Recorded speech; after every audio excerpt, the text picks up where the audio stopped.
Aka, mahallani ko'ryapsiz. Yaqinda kanalizatsiya o'tgan. Undan oldin asfalt bo'lgandi.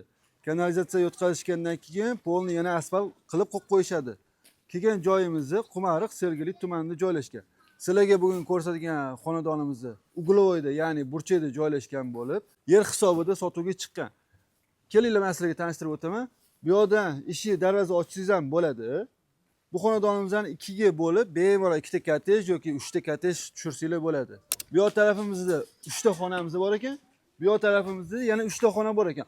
Umumiy xonadonimizning xonalari 6 ta xonadan iborat bo'lib, 308 sotuvga joylashgan. Fasadi 22 ga 16 metr. Ya'ni bunaqasi 11 metrga, yana 11 metr. 2 ga bo'lib turib, bu yoqda bitta xonadon qilsanglar bo'ladi. Bu yoqda yana bitta xonadon tushirsanglar ham bo'ladi. Mahallamizda suv, svet, gaz, kommunikatsiya, kanalizatsiyadan umuman muammo yo'q. Kanalizatsiya ham o'tkazib qo'yishgan. Narxiga keladigan bo'lsa, hozirgi kunda $110 ming so'ralyapti. Xonadonimiz haqida to'liq ma'lumot kerak bo'ladigan bo'lsa, bemalol telefon qiling. Siz uchun 24/7 xizmat izamiz.